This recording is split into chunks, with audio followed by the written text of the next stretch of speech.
How does it feel to have another season? It feels so amazing and slightly exhausting. We're working really hard this year to bring you guys a really epic show with a bit more scope. We're including Fillory in the mix this year, and that's a huge character in the show that is going to really, I think, take the show to a bit more of an expansive, epic kind of feeling. It introduces a lot of interesting characters and more of the magical creature universe. Whereas Breakbills was much more real world kids that discover magic is real and studying.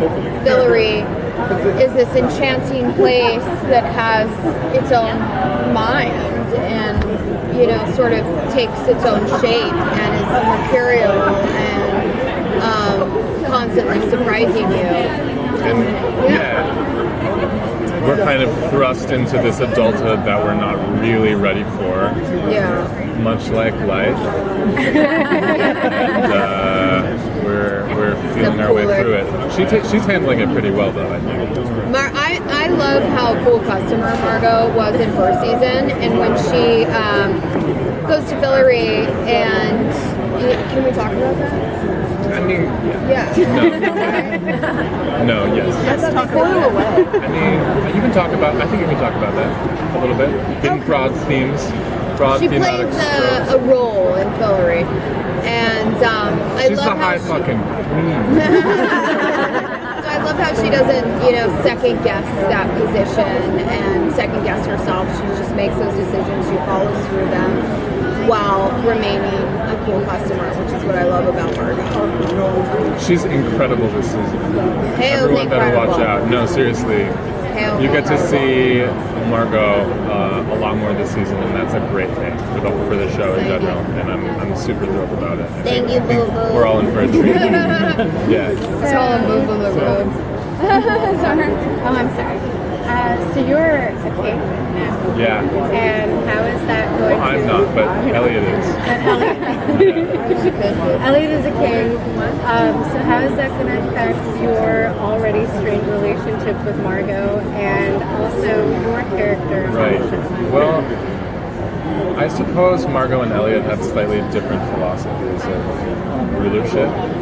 I can't say too much about that, but I will say that it's difficult for Eliot in that he can't leave Fillory, and so I think a lot of the early part of this season there's some themes of loneliness and isolation and kind of begrudgingly recommitting to the oath that he took at the end of season 1 and trying to navigate that and really do good by his promise, which is a real challenge for someone like Eliot to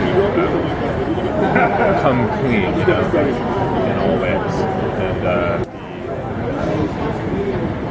responsible adult. So the tone of season 1 was very dark. Does season 2 go darker or remain the same? I think it goes darker and lighter. What do you think? I think the word would be deeper.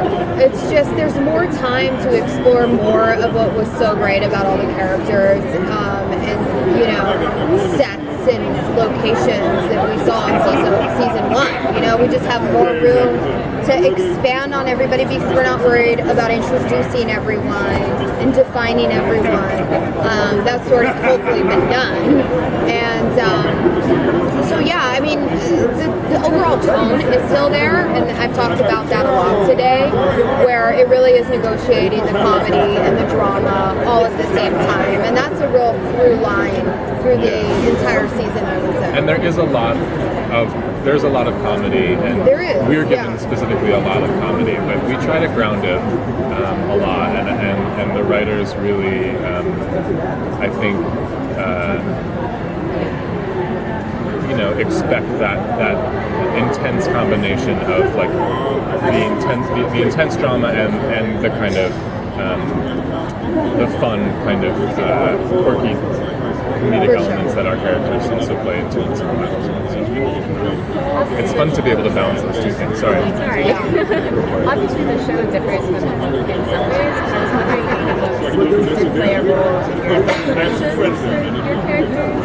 If you read the books or if there were any other Sorry, books? if it was what? Sorry. If the books played a role in your preparation Oh for the yeah, characters. definitely. Yeah. Yeah. I mean, I read all of them before we started shooting, and they definitely informed the character that I was trying to present, and that Eliot is trying to present was, I hope, as close to the books as I could humanly make him, and that was a huge goal of mine, and a huge fear of mine as well. I was cast rather late in the process, so I signed on to the pilot, having read the pilot and knowing that it was based on a series of novels, but I only had like a week or two before I flew out. So I started reading it while we were shooting, but I didn't really get familiar with the material until after I shot the pilot, and that year while we were waiting to be picked up. That's when it really started it. And I think, I know I can see, I mean, you barely see me in the pilot, but I see a difference from how I played Margo in the pilot from after reading the books and then into season one. It's like I became more acquainted with her. I think at first glance she can be sort of superficial and like, oh, right here. And I found that her register was a lot deeper and lower than that. I went forward to the preparation.